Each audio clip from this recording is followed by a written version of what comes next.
Hello mga kaibigan, isinusukat ko lang itong sadya ng dati ng hapunan na kahoy.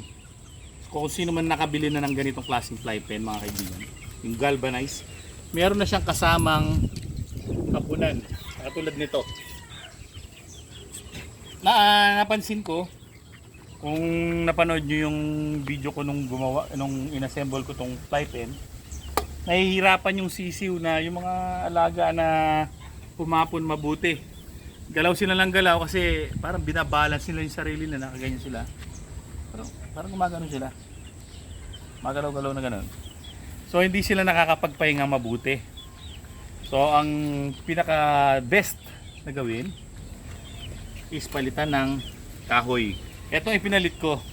Sadyang hapunan na to nung isang square pen ko na kasing sukat nung lapad ng fly pen na to. So dito nakakapagpahinga sila mabuti. Yung parang relax sila talaga pag humapon silang ganun. Relax na relax silang nakakatulog. Parang sa kanila parang mas malapad, hindi sila na malaglag. Hindi sila nag-iisip, no? Baka malaglag ako pag natutulog ako. Hindi sila nagbabalance. So ito, kumuha ko ng kahoy na ito mahogany ito. Matagal na to. Mas maganda kasi na kahoy. Para medyo natural yung dating sa kanilang natural na hapunan. Diba humahapon yan sa mga puno. So lalagariin ko lang itong medyo tabingi na to. Para pantay pag nilagay ko. Lalagyan ko ng pasukan para dyan sinusuksok yung pinaka wire na ganito. Para itong wire na lang kanipis eh. Katulad nung unang ginawa ko, ayan. Para dito mo inilalagay yung pinaka sa hapunan. Hindi siya gumagalaw. Okay.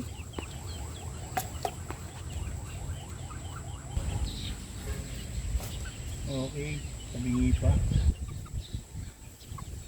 Wala mapapantay yan. So, sa ngayon, mabigat pa yan. Bigat.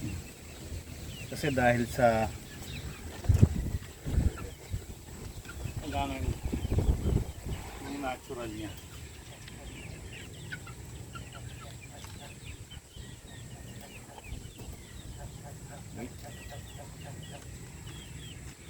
Okay. Yan ang natural niya, natural. Para hindi nakabuka.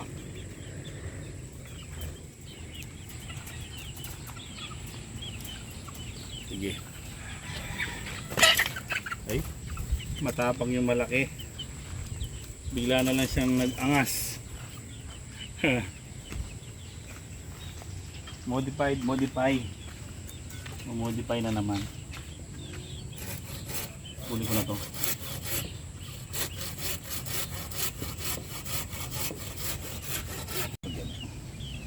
Bilisan mo na daw. Naiinip na sila. Iit na sila? Binigyan ko lang sila ng ipil-ipil para libangan. Sa panghangin. Pupuliduhin ko lang yung pagkakalagari nito ng konti.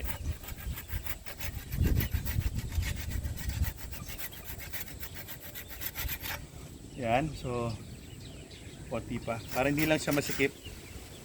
Masikip kasi siya eh. Okay. Para pag nilagay, ako gusto ko nilalagay ito malapit sa pinto. Para kapag kinukuha ko sila ng gabi, hindi na ako pumupunta pa sa loob. Iba kasi dito nilalagay eh, sa dulo. Papasok ka pa. Hindi katulad nito. Kasi wala naman din gagawin sa loob eh. Kapag kinuha mo sila, tulad nito, kukunin mo na lang sila dito. Lalo na kung magpapainom ka ng gamot or mas convenient pag nandito na sila sa malapit. Magbabakuna, mag-i-inject kung ano man.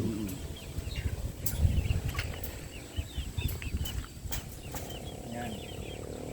So, yan. Di na matatanggal yan, di nagagalaw. Yung isa, O, di ba? Ayos, di ba? Ito, wala na to. Luma na to. Tsaka ito sa kabila to eh. Babalik mo na. So, babalik ko na yan. So, meron na silang kapunan ngayon na kahoy. Bago. Medyo mabigat pa ngayon to dahil sa sariwa pa. Pero kapag ito'y tumagal na, matutuyo na yan, matatanggal na yung moisture niya, gagaan na yan. So ngayon yan, gusto ko natural lang, hindi nakahilaw, hindi nakabuka yung... Minsan pag sobra yung cut mo, bubuka yung fly pen. Kapag naman maiksi yung cut mo, kapaloob naman siya. So gusto ko yung natural lang na buka. Di ba? So mamaya-maya, titignan natin yung isang fly pen pa. I-assemble ko. Ilalagay ko naman yung si charangko. Kasi nasisira yung buntot niya doon sa paglulugon niya. Alright. So gawa na. Kung mapapansin nyo eh, napaka-neat. No? Nilagyan ko na ng hapunan. So ililipat ko na si charangko dito. Si charangko kasi magaling nasisira yung kanyang balahibo sa buntot. So siya yung dito matutulog. Tignan natin si charangko. Charangko, meron akong good news sa'yo. Dahil para maging maganda yung tubo ng iyong buntot, lilipat ka rito.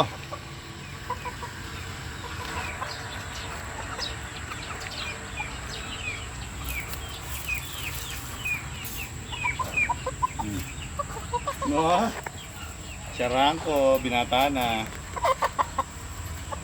Diyan ka, charangko. Nagtataka ngayon sila, di ba?